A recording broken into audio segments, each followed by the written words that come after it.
And now, ladies and gentlemen, the So Bros Network proudly brings to you some in-depth movie discussion with our resident film critic, Brandon Vick.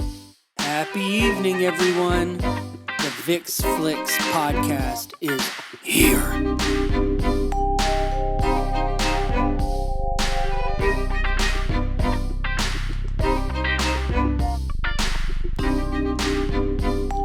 Welcome back for another episode of the Vick's Flicks podcast right here on Nashville Movie Dispatch. I'll be your host for the show today, the EIC at So Bros Network, Big Natural Stoney Keeley. You can follow me on Twitter at Stoney Keeley, collectively at So Bros Network on all major social media platforms. And of course, all of our work is available on NashvilleMovieDispatch.substack.com. Join today. We're going to be talking about the filmography of one of the most prolific actresses of our time, Jamie Lee Curtis. And I couldn't do it without my co-host here on the Vick's Flicks podcast, the man whose namesake it bears. He is a board member of the Music City Film Critics Association. He is a member of the Southeastern Film Critics Association. He's our resident film critic here on Nashville Movie Dispatch, Mr. Big Shot himself, Brandon Vick. Brandon, how you doing on this fine August day? Did you just fall asleep? I thought you just... It's called heat exhaustion. Heat exhaustion is real. How do you explain... I talk about this a lot, and it wouldn't be a Vick's Flicks podcast if we didn't spend 5 minutes talking about the weather. That's correct. This is, I think, one of the more weird moments on the calendar where we just want fall to get here so bad. So it's like you're starting to... at this point, we're only like a week or two away from pumpkin spice being available at Starbucks. That's right. You're thinking about Halloween as already decorations. That's been out. Yeah, the Halloween decorations are out in stores. People are starting to put out their fall wreaths and stuff like that. But it's still like 100 degrees outside, and you're sweating, and you get heat exhaustion trying to mow the lawn. Well, supposedly this week is supposed to be a relief because it looks like it's in the 80s. Yeah, which is going to feel like we need to get our hoodies on. Yeah, which then I'm thinking, is it going to really feel cooler? Because it doesn't today, but will it? Yeah. But yeah, I mean, it's so. been feels like, I don't know, what was last week, like 107? It got up to 108. Did it? It got up to 108, feels like 108, and it's been persistent. We've approached a record number of days spent above 90 degrees in Nashville. It's been 2 or 3 weeks, right? It's been... Oh, shit. At the time of this recording. I mean, middle of July. 28 days in a row, if I'm not mistaken. Almost at a 90 month? Wow. or above. Okay. The record was 30. So, by the time this show is released. Yeah. Oh, we've broken that we record. might have broken the record. It. Yeah. Well, I don't know because it's going to dip down into the 80s. I'm going to go ahead and say Tennessee's going to break that record. It sucks, man. This has been one of the hottest summers in a long time, and it's also been one of the wettest summers. Yeah, I don't know how that. You would think we would get something out of it, but we haven't. No, but I do like to use it as an excuse to not mow my grass. Every time I mow the lawn, it is like mutant jungle grass that is thick, lush. Usually, we get around the 4th of July. Like maybe the week after or so, and you can mow the lawn and effectively kill the grass, and then you don't have to mow it as often. Right. Like I usually go from mowing once every 10 to 14 days to mowing like once every 3 weeks on the back half of summer. Yeah. And it hasn't been the case. My backyard is still somewhat green out there, and it sucks. I'm told that you're supposed to mow, like I thought, every 2 weeks. Mm-hmm. And then one of my father-in-laws told me, really, you should do it every week. And I looked at him like, you can go to hell. You go straight to hell. What was the reasoning for that? Do you know? Because I've heard the same I'll thing, be but honest, nobody's he told me, but I truly just did not pay any attention because I do it a week. All right. So I think it's because of I think given the conditions, the thicker, and then it's always wet, even if it's not like... Yeah. And the thing is, if you try to mow in the morning, it's still wet and thick. But then it's like, because it's almost always like that. Like if you just go but right underneath the top blades of that grass, it's wet no matter what. And you would think it'd be dry, but I don't know, man. I guess I usually try to do mornings, but I might be that like 6 o'clock. Yeah, evening.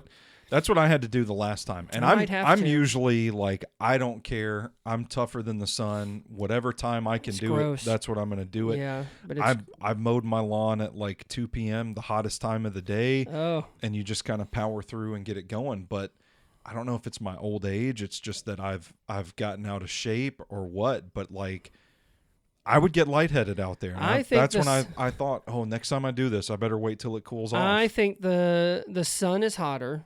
Yeah. And I think we keep getting to these record highs, and I honestly, I have never wanted, but now I'm afraid it's going to be hot in September. It's going to be hot in October, and Yeah. like we won't even have fall until probably Thanksgiving. And before you know it, we will have a day of spring, and it'll be hot as hell again in March or April. And then eventually that's all it'll be. Yeah. Well, I hope I die Anyway, before that yeah. happens. Yeah. Also, that's why I want to move to New England. Yeah, I could live. Well, I think I can live in Maine. Yeah. I've never been to Maine. I don't but like the seasons because everything closes, but surely there's other things to. Well, you just, I mean, to do. See, here's the thing about getting older is that I don't care. I'm talking like we're like 70 years old, but I just in a few years we're going to retire. I just turned 39. But as you get older, I should say as I've gotten older, I don't want to speak for anybody else. I don't really want to be around people that much anyway. It's not a big deal to go out and party and have a good time and nightlife and all that. I'm perfectly content finding my recipes, going to get my groceries, coming home, reading books, watching movies, watching sports, and just being a homebody. So Yeah. I think I could pull that off. I went up to Rhode Island for a wedding. We were up for the 4th of July holiday. My birthday was spent up there. And to get out of a car in late June and have to put a hoodie on because it was so chilly, I was like, man, I could do this. And the air down here is so thick that if you're the slightest bit asthmatic, it's just wreaks havoc and on allergies. your lungs. Jesus. So to go up there and be able to breathe, it was beautiful. Yeah, I hate Tennessee too. I mean, to not turn the air on in the Airbnb Yeah, we that were staying, sounds nuts. just open windows and let the breeze kind of cool you off Yeah. naturally. Yeah. It was fantastic. I will say when I went to Maine, it was in October, and it was right before they shut down because they are Yeah. seasonal. But man, it's exactly what you. And honestly, this is a nice segue because I know Halloween with Jamie Lee Curtis takes place in Illinois, Yeah. but the way that it looks for Halloween is the way Maine looks. Like Oh, the weather, beautiful. the leaves. Yeah. Everyone's decorating. Obviously, Stephen King's from there, so it's a big thing with him too. Yeah. But I loved it. I was so I was so swept up and like, oh man, and like they're little towns and they all got their little like. There's this old theater that looked really cool that it was actually free. They were playing The Shining. You just bought popcorn and shirts or whatever. That's how they make their money. But you know the little like restaurants on the corner and bakeries, and then but then you could go like 20 minutes and it's a different one. We stayed in Kennebunkport, which was really it was a charming spot, and we stayed right on the ocean in this like little like I guess it's probably like a bed and breakfast, but it was just a hotel. But it was only like maybe had 8 rooms.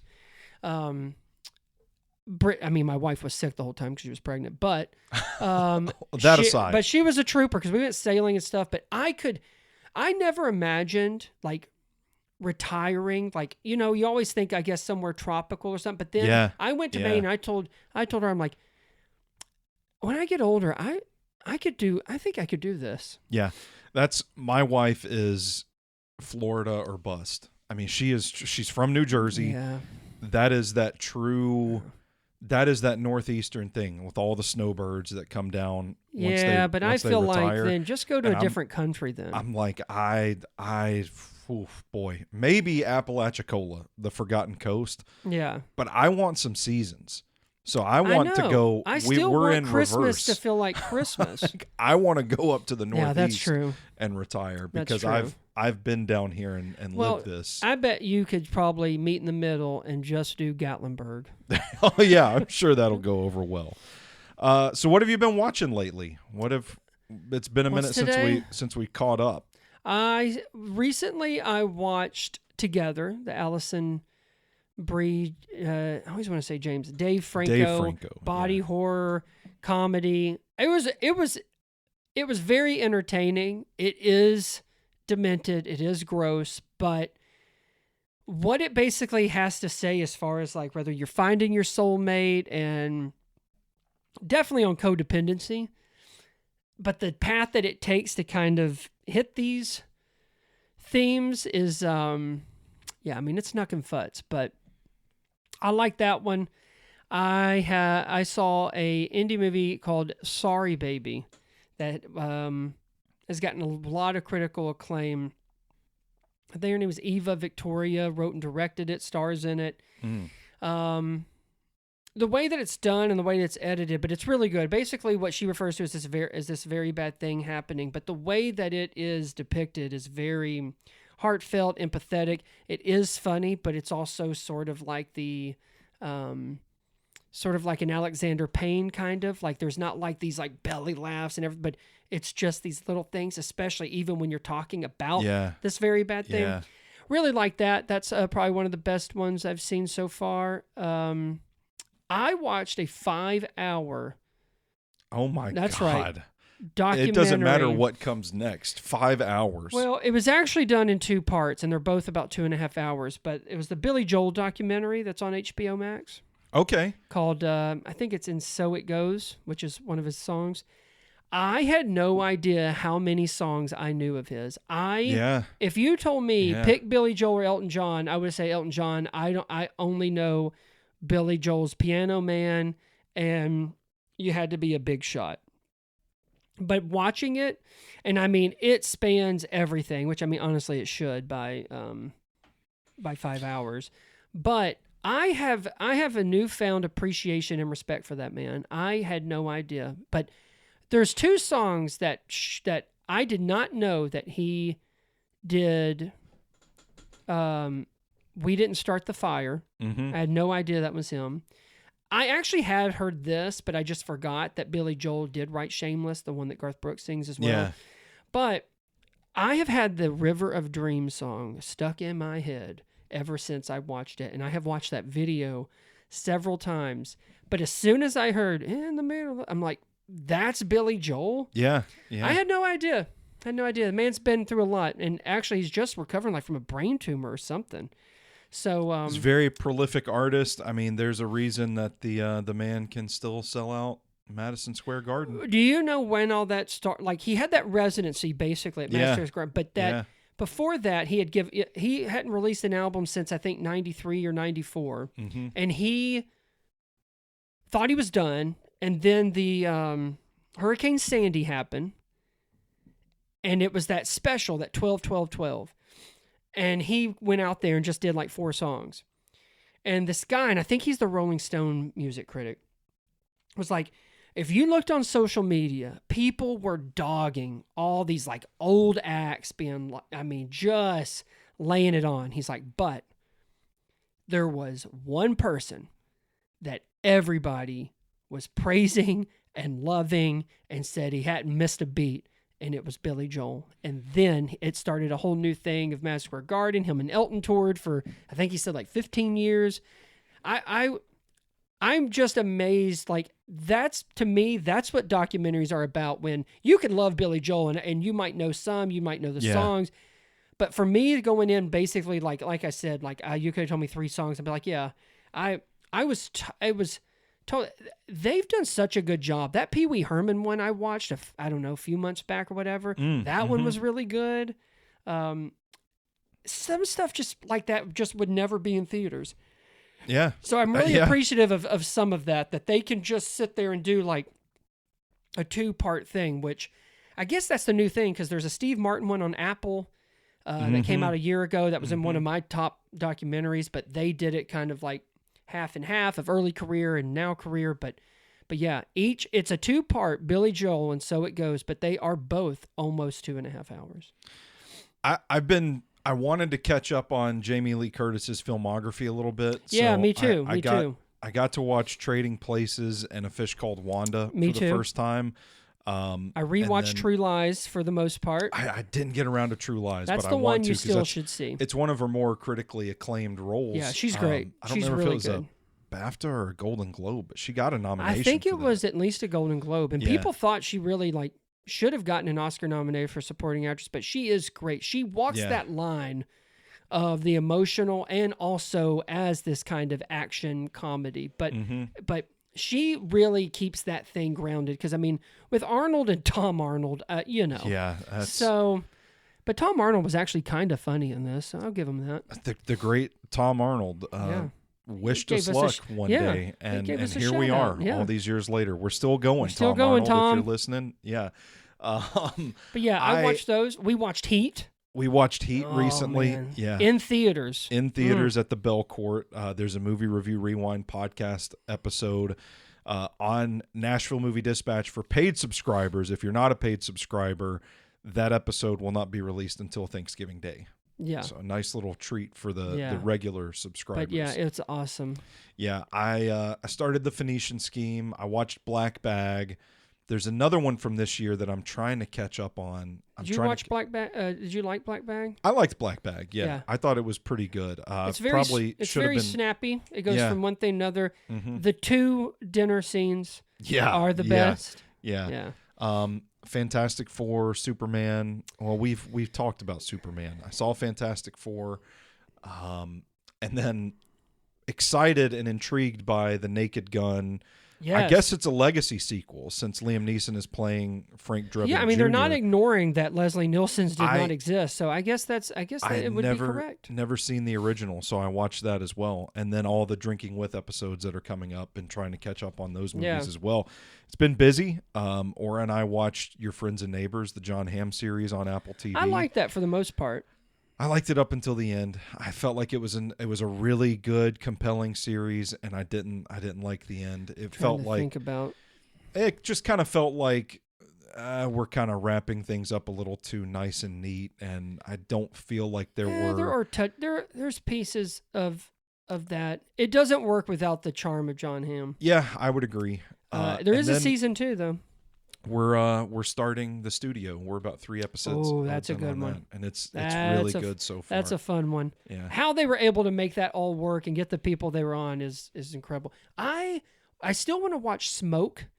Oh the yeah, Apple yeah, yeah. TV, Yeah. and apparently it's from the same guy that did Blackbird with Taron Egerton and Paul Walter Hauser. Mm-hmm.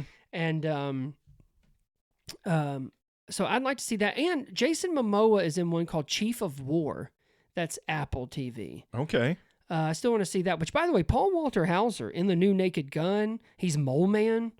He's just that was- just get on it, son. And he's a wrestler too. And yeah, I saw where he not just did, but he wrestled somebody, didn't he? Like a month or two ago. I remember thinking there was a picture of him remember he in his jumped off a wrestling ladder. gear. He jumped off a ladder and threw a table. Yeah, I just wonder when he does movies, does he just not do that? Because there's insurance stuff Yeah, I don't know. available. I don't know.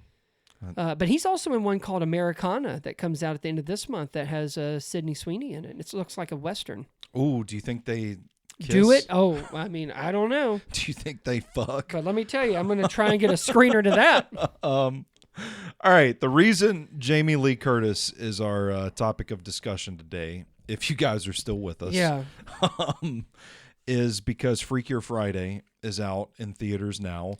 Who thought that would get a sequel? Your thoughts on that getting a sequel? Because you're Totally. kind of picking up what I'm putting down there. It's not it's totally unnecessary. It is, man. I mean, hey, what a comeback for Lohan to work for. It is, to yeah. get- I mean, that's really who it's for. And I truly believe, and I'm not saying, I believe she's even admitted that Jamie Lee Curtis has tried to get a sequel off the ground. really But I think becoming an Oscar winner is what actually gave her a little gravitas. because I want to say, I even thought it was supposed to be like a Disney Plus thing. Like the fact that Yeah. it's come out in theaters Yeah. in the summer. I mean, obviously it's on the tail end, but still. I am happy for Lindsay Lohan too, Yeah. because she's been on that run of like the Hallmarky Christmas movie. She's loved her kind of- Netflix money. Yeah, and That's fine. It kind of feels like, okay, maybe the general movie going audience has gotten past forgiven her, so to speak. Yeah. And she's back to being a more beloved figure. Yeah. So maybe she's parlaying that into a theatrical run with this sequel, and who knows what comes of it. But Yeah. I will not see it. I could not care less about this movie. I really thought about it, and I even thought, oh, you know what? Maybe this will be a good one just to put on like Cinema Chronicles that I do, Yeah. Yeah. Last Monday of every month. But I'll be honest, there are other things that are out that just are more intriguing to me. And I think, Yeah. for better or for worse, what you see is what you get. I don't think they're trying to reinvent the wheel here. I don't even know if that first movie was that good. I think And maybe for what it was, it is. And At maybe the people will time- say will say the same about this. at the time I remember thinking it's not that great, but it's enjoyable. It does kind of feel like a Disney movie. Yeah. And I was 17 then. So Well, and this is a remake. Like Freaky Friday was a remake yeah. of an Mhm. earlier movie. So Mhm. I mean, now I'm like, okay, now it's like, I think there's 4 people. There's I Jamie haven't Lee even- Curtis, Lindsay Lohan, and then I think her daughters. Anyway, they're and her friend or something. I don't know. They all end up switching bodies. So it's kind of like, hey, you know what we could do? Instead of 2 people, let's have 4 people, and then we'll call it Freakier Friday. And I think the main thing is that Jamie Lee Curtis once again gets to play like she takes in one of the young girls, and so it's really a showcase for probably her and Lindsay Lohan, and Yeah. the comedy chops that both of them do have. I mean, they've shown it. It's been. We'll definitely get into Jamie Lee Curtis. She's certainly knows how to do that. So. Yeah. Well, I mean, you're talking about a filmography that spans 47 Yes. years, prolific, ton of credits. Finally gets the big one, wins the Oscar for Best Supporting Actress for Everything Everywhere All at Once, showing a little more range than I think the start of her career allowed her to do. But Yeah. when you think of Jamie Lee Curtis, what comes to mind? I think of Halloween. I do too, still. And despite Yeah. the roles in recent years that have kind of put her at another level, I just think that that's still the calling card. That's still top of mind. I think one, it's always in your consciousness because every year you are reminded that she is basically the first Scream Queen. Now, I don't really think of any other Halloween movies she's in. You mean like the just think sequels? of the 78 John Carpenter Halloween. Okay. And listen, if she heard this, I know for a fact she could break my arm in 3 places, but I don't really think she's been in like that many good movies. I think she's been good in some movies. Yes, I think I would agree. there was a point where she was just kind of getting the same old thing of like the quirky mom. Well, she retired from acting in 2006. Yeah. And that lasted all of 3 years before she was back. And there is a dry spell in her filmography where you're kind of watching it like, what is happening here? I'm not even going to mention titles. I will say it when we get there. But there are a lot of them where like I even watch some, but it's not because they're like good movies. It's mostly because they're around certain seasons. I would even argue that it is not until 2018's Halloween. That she kind of I think that kicks did a lot for kicks things up a notch. I don't know this, but I'm going to go on a limb and say because of that kind of legacy reboot was a huge box office and critical success. Mm-hmm. That's how she started getting, I would imagine, at least maybe Everything Everywhere All at Once. Some was in people's minds of the Jamie Lee Curtis that I think everyone knew she could do it, but nobody had seen that in a very long time. And I think that's basically what you're getting at is there's a dry spell where you kind of forgot that, like, oh yeah, she's like, she can actually do a whole lot more. And she's proved it, but a lot of people forgot. So let's go back to the beginning of her filmography. The very first film credit she has is 1978's Halloween. Which, okay, I have to mention, I'm sorry, but she comes from two very famous people. Is that right? Her parents are Tony Curtis.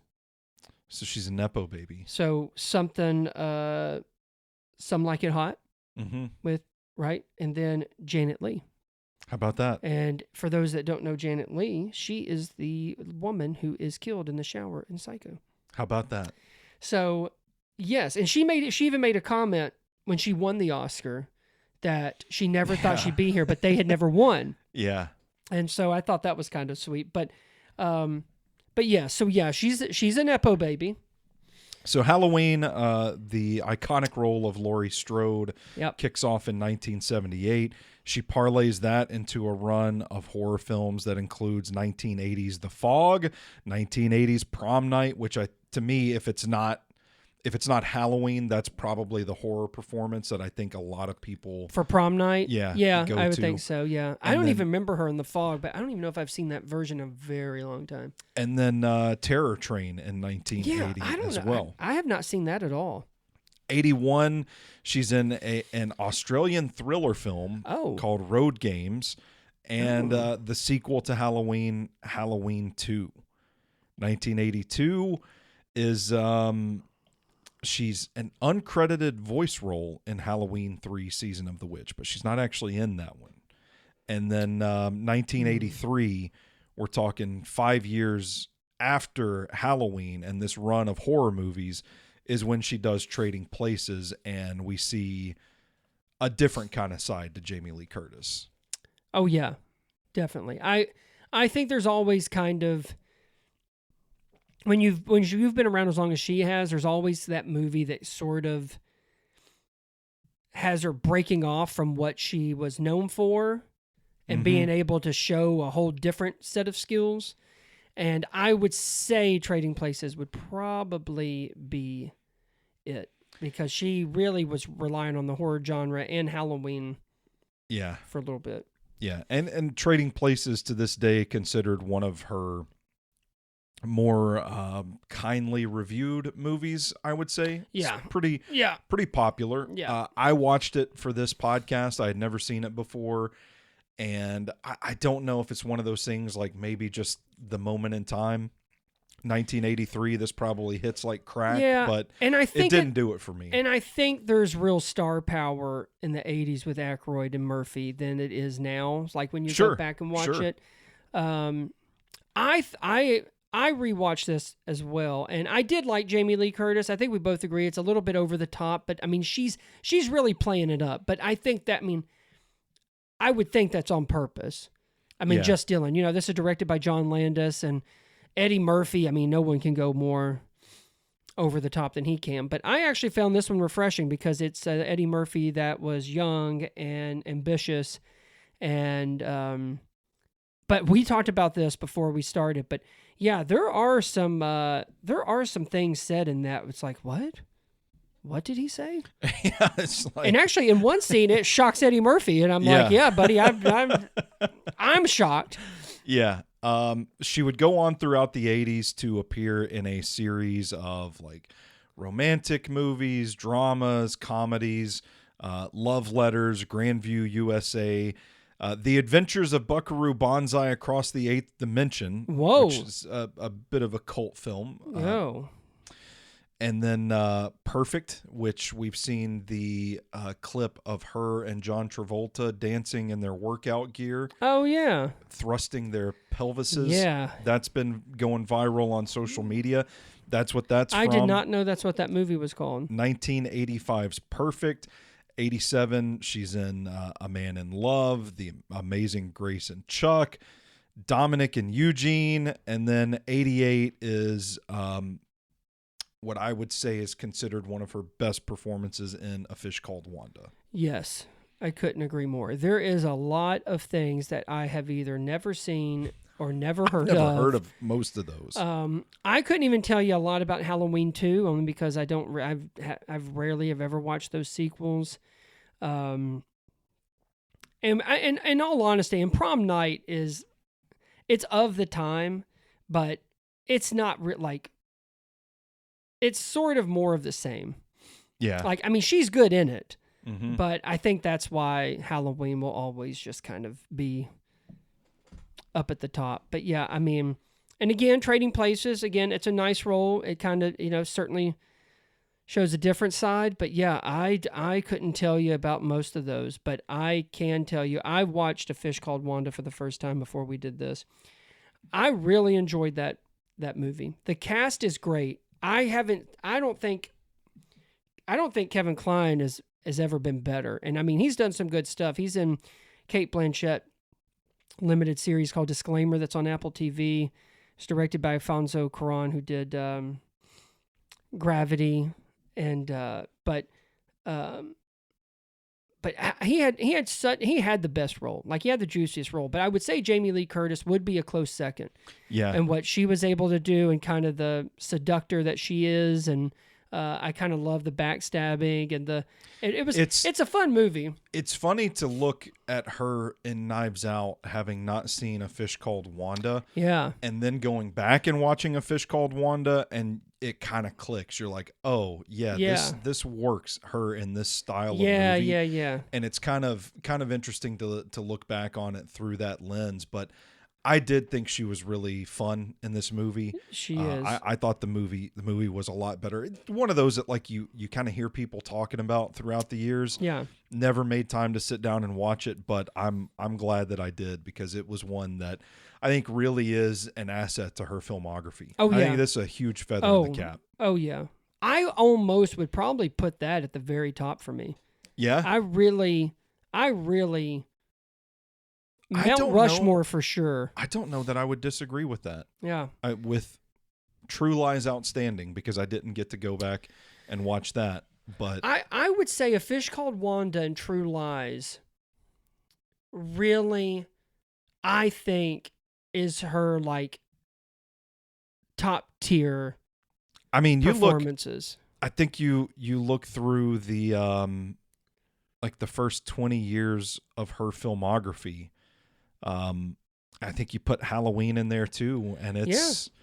I think those are the pillars, so to speak. I think so.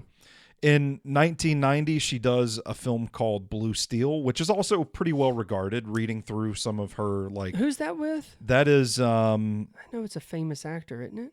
Or no, it is. Is it her action movie? It is her action movie. She's the only actor on the poster. Okay, all right. Blue Steel. It is an action thriller. Okay. So this is where, like, now she's starting to shift, like, from the comedies and dramas to, like, she's going to be an action one. In these action movies. 91, she's in The Ensemble, Queen's Logic, My Girl, which I did not even realize. Forgot she was in a film called Forever Young with Mel Gibson and Elijah Wood. I remember that one. Mother's Boys.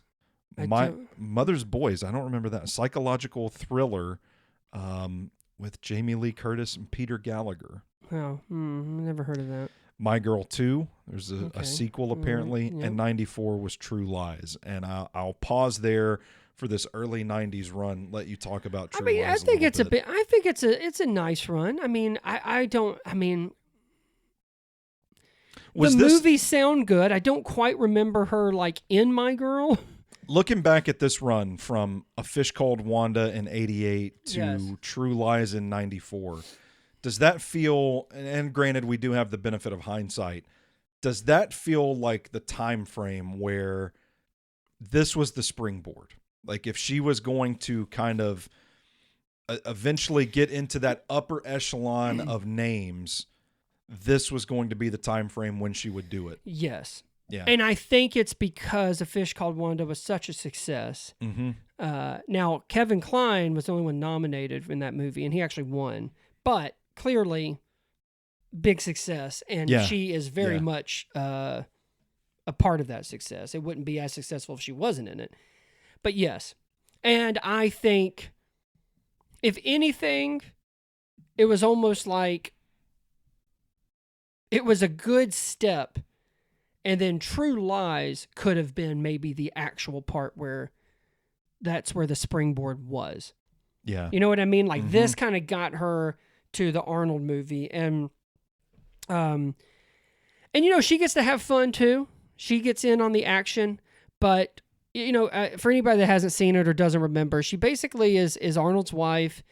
He has not told her what he really does, and so she kind of just feels stuck in place and nothing exciting, and she kind of wants the excitement in her life. And there are two scenes. I think one everybody knows, which is the dance that she does. And she doesn't know that Harry, played by Arnold, is the guy that has brought her here to do it.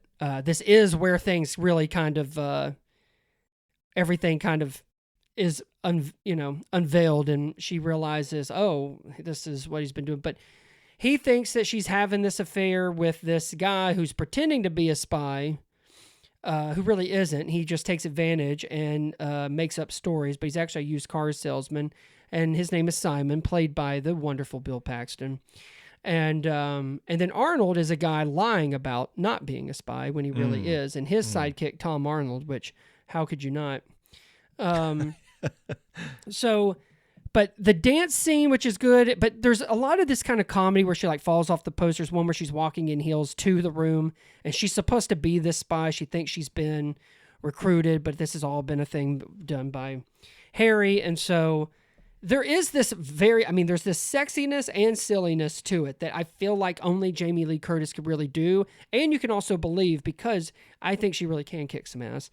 But the part that I did forget is before that, when she is being interrogated by Harry and I forgot Tom Arnold's character's name, but anyway, they're and that's when she kind of, where they're like, you know, he's trying to get to the bottom if she's really had this affair, which she hasn't slept with him, she hasn't done any of that, but she really like opens up and lets her soul, and like what she's been wrong, you know, how she's felt, and kind of being the mom at home, and you know, kind of thinking, you know, what's out there, and you know, she wants a little thrill, and which kind of leads him down this path on why he kind of does this whole recruitment thing and stuff. But it is kind of emotional, because he's like, do you still love your husband? And she's like, yeah, I always have and always will. And you know, and I think as you get older and you kind of hear this confession, you're like, I think we've all kind of been there, where you kind of just think it's just a monotonous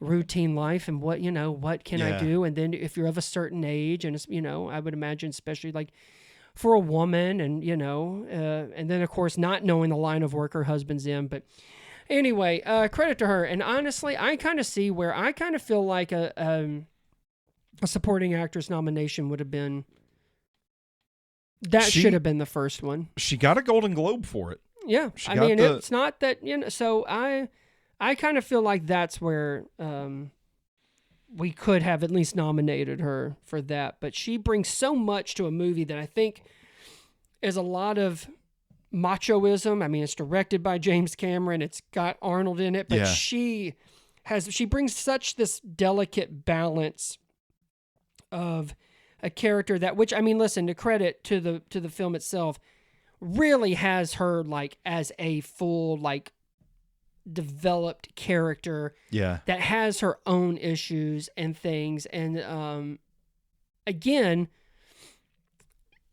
it wouldn't be the cool movie that it is without her.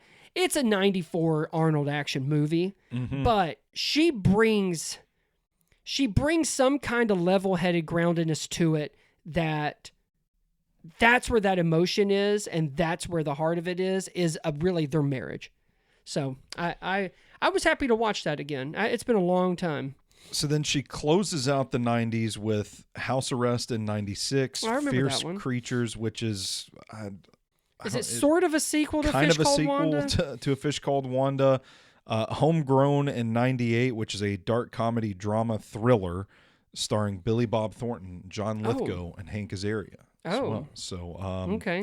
She reprises her role as Laurie Strode in Halloween H2O 20 years later, and she's in a film called Virus in 99. Sort of remember that one. And I don't know, man. I don't know about this run here. Yeah, I think it's all fairly forgettable. You had something going with that 88 to 94.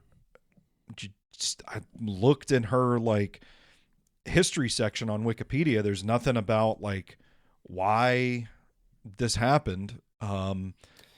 Maybe just not the best choices. Yeah, I mean, I kind of feel like maybe she just kind of went with her gut, and a lot of these just didn't really make an impression I'm going to assume at the box office, because some of those I don't even know.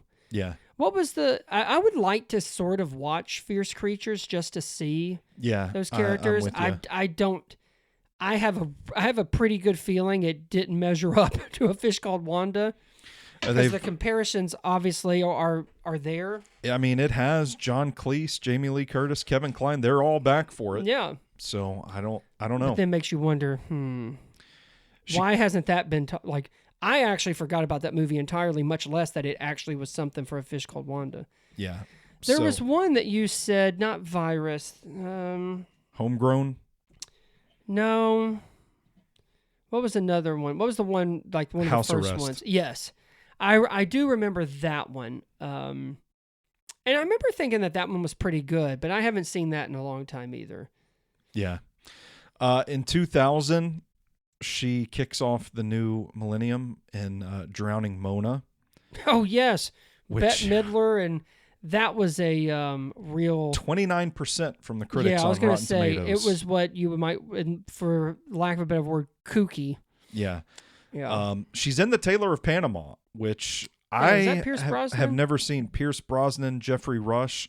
I picked that up from Danger Zone Video one weekend when I was there because it was just a couple bucks, and I was like, how have I never heard of this movie? I love Pierce Brosnan. Had no idea Jamie Lee Curtis was even in it, but apparently she is. I remember thinking it was pretty good, but I don't really remember her being in it. She's in an American comedy drama written, directed by, and starring Billy Bob Thornton called Daddy and Them. I do remember that one. That also stars John Prine, Laura Dern, Andy Griffith, Ben Affleck, Kelly Preston, and Jim Varney. It's a very Southern film. So. And he was just talking to Kathy Bates about this movie when they did their variety actors on actors for their TV, because he's in Landman. Mm-hmm. Is it Landman? Yeah. Yeah. But I do remember seeing it, but it kind of has that feel of Sling Blade, you know? Like he's telling stories that I think a lot of people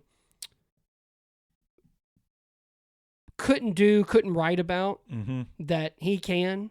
I don't think it did anything for anybody, but, hey, this is Billy Bob Thornton in his Oscar-nominated days, so get in there. Get in there. She is Laurie Strode once again in 2002's Halloween Resurrection. Yeah. It seems like we keep coming back to Halloween for I guess. And maybe part of it is the love of that franchise. Yeah. Maybe because they do pay her way more money than other stuff. I'm not sure. But again, Halloween H2O I kind of remember because I remember Josh Hartnett was her son.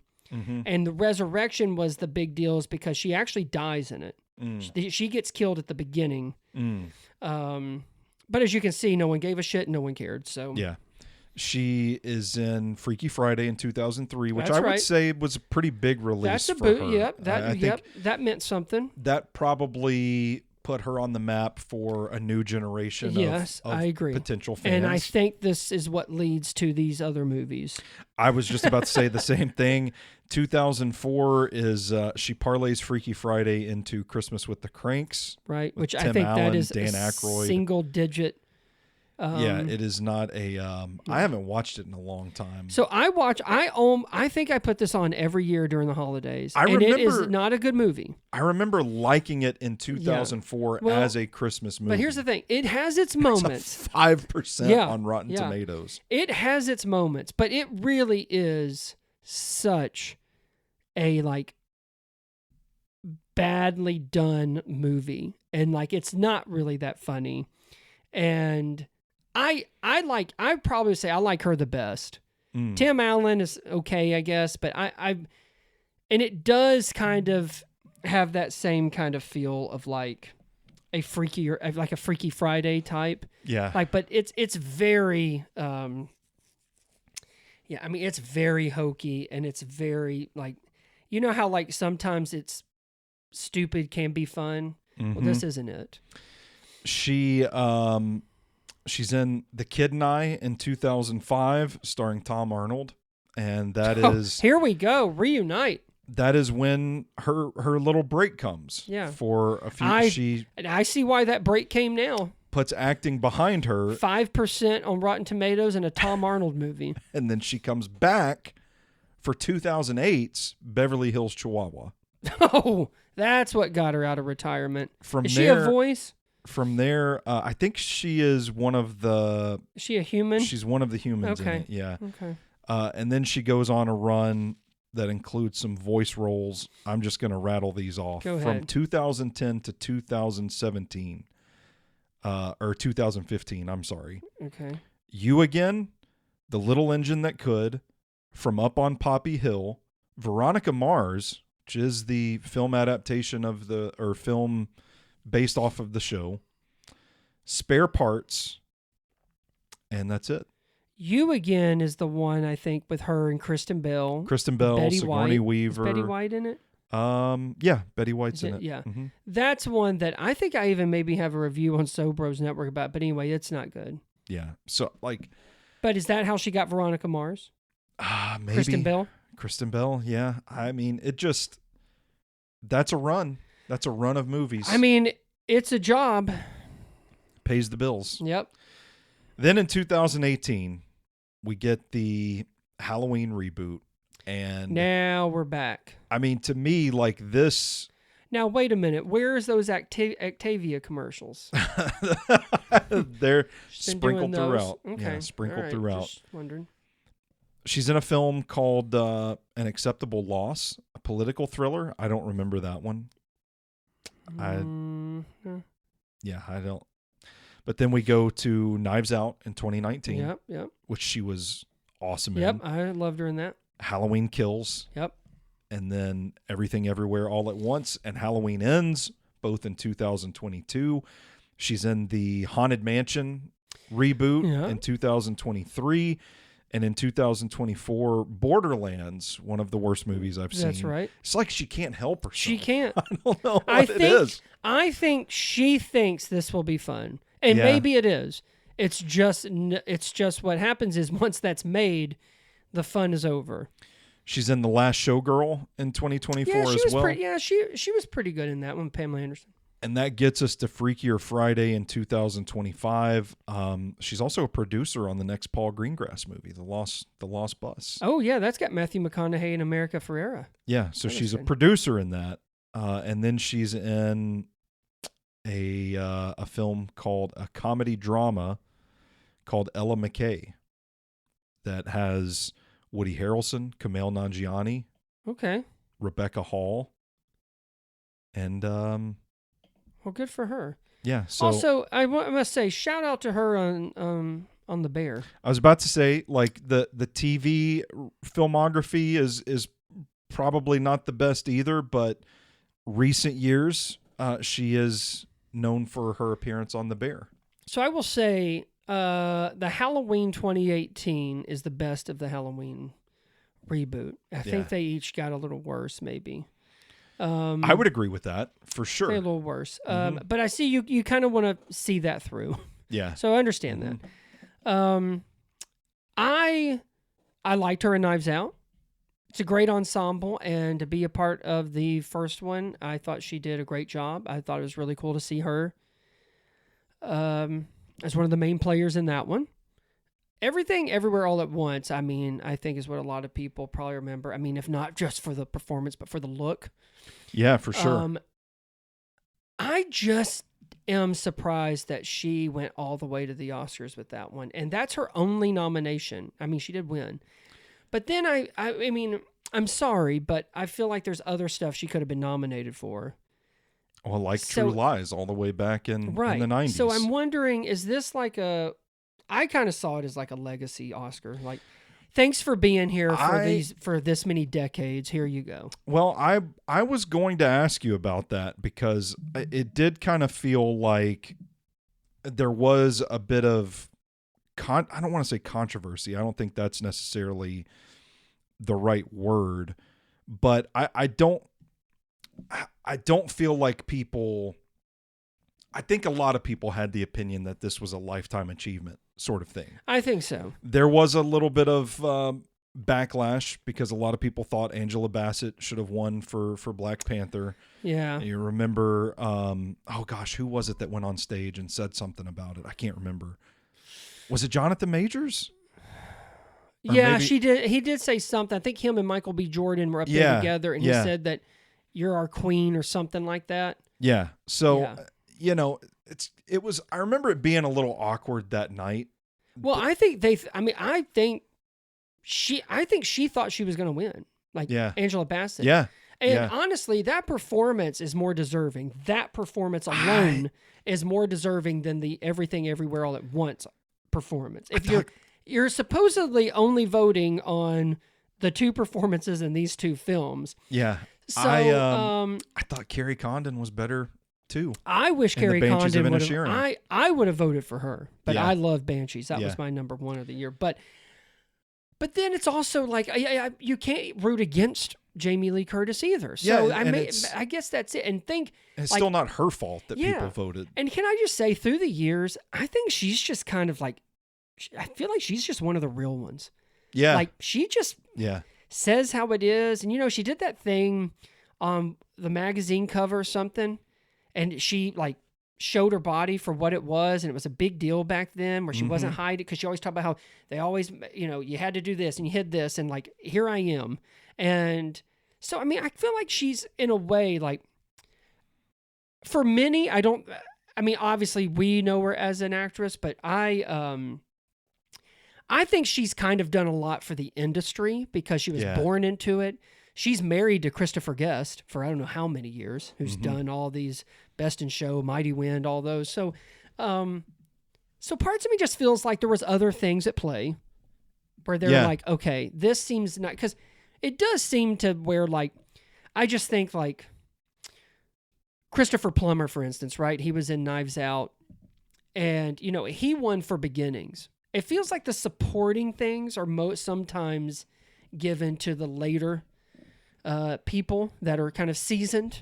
Yeah. And maybe this is a good way to honor them. So I don't know. I think there's truth to that, but I don't mind her getting nominated. I was just kind of surprised she actually did, but I think she won a BAFTA. She won something right before the Oscars, and then people were like, "Oh, I think she's probably going to get it." But it may have still been a toss-up, but she did win something like right before they were going to do the Oscars. She's a bit of a Renaissance woman as well. She's authored 14 children's books. Yeah. She wrote a graphic novel. And was it actually Mother Nature? It looks like, I don't know. So I also kind of feel like she has an invention. She has a patent in her name, a modification of a diaper with a moisture-proof pocket containing wipes that can be taken out and used with one hand. Okay, I think I know why she took a break from acting. She's like, you know what? I actually can do other shit. And I think I can make even more off of this. She was a blogger for the Huffington Post from 2011 to 2017. She's launched a couple of podcasts. My God. So she actually hasn't quit anything. No, I mean, she's moving. She's moving and grooving. She is, when you think of the term artist, she's an artist. Yeah. Through and through. Yeah. She is. Let's take a look at some of her award history. She won the Oscar for Best Supporting Actress for Everything Everywhere All at Once. And she was nominated she's got 4 BAFTA nominations. All for acting. She win one? She won Best Actress in a Supporting Role in 1984 for Trading Places. Oh, wow. Okay. And she was nominated for Best Actress in a Leading Role for A Fish Called Wanda. Okay. And then she was back in the supporting role 2023 and 2025 for Everything Everywhere All at Once and The Last Showgirl. Yeah, some people thought she might get in with The Last Showgirl, which which I don't. It was fine. Yeah, I don't know what it was fine, but it was but sometimes you're on their mind when you just won one, and then if it's a different category, that tends to happen. Let's see. Oh, that was the supporting run last year was Zoe Saldana and Amelia Perez. Yeah. Yeah, so but yeah, well, good for BAFTA for at least A Fish Called Wanda. And I'm shocked she won for supporting actress for Trading Places. she has a couple of Critics' Choice nominees for Everything Everywhere All at Once, and then Knives Out for Best Acting Ensemble. Oh, so nice. She's technically a part of that. She won an Emmy for guest actress in a comedy series for The Bear. Yeah, like we talked I thought about. she won. Yeah, She has a couple of Golden Globes for Best Actress in a Television Series for Anything But Love in 1990. Oh, And then the Golden Globe for True Lies in 95. She's nominated for a Grammy as well. my God. Best Spoken Word Album for Children in 2003. She's got a couple of SAG awards for Actress in a Supporting Role and Outstanding Cast in a Motion Picture for Everything Everywhere. Oh, All- it must have been the all at SAG once. award she won before she got the Oscar. Yeah, and then She's basically has been nominated for everything except a Tony yeah. because so, that EGOT's real close. like I said, a real Renaissance woman. Yeah, But wow. if you had to, Thank God she's not judged just on her movie roles. yeah, Good ain't for that her. the truth? Because Borderlands was one of the worst movies I saw. Thank goodness we just close our eyes and look away from that spell from 2010 to 2015. That's right. That's right. If you were to put together a Mount Rushmore for Jamie Lee Curtis, could you do Yeah, it? I think so. I Yeah. think you could do Halloween. I think you could do 2 Halloweens.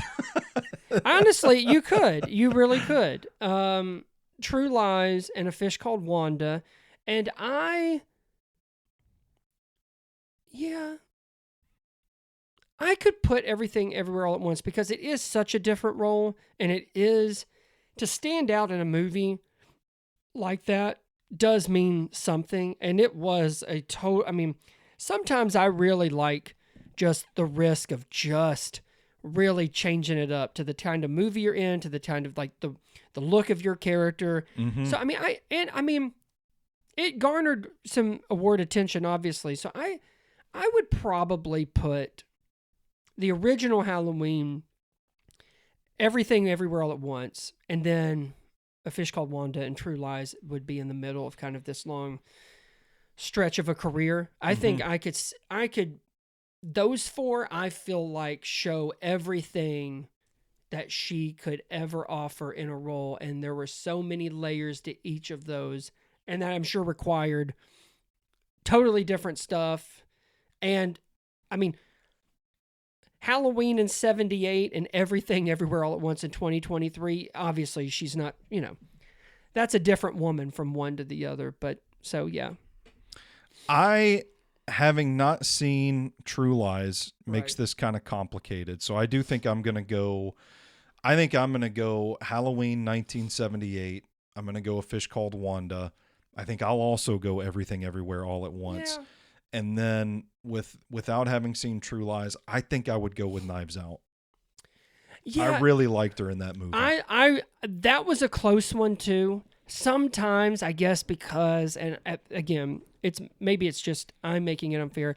When it's such an ensemble, it's a little tougher because sometimes I just go straight to that performance, and so yeah, I think True Lies. I think you would find a spot for it just because of the way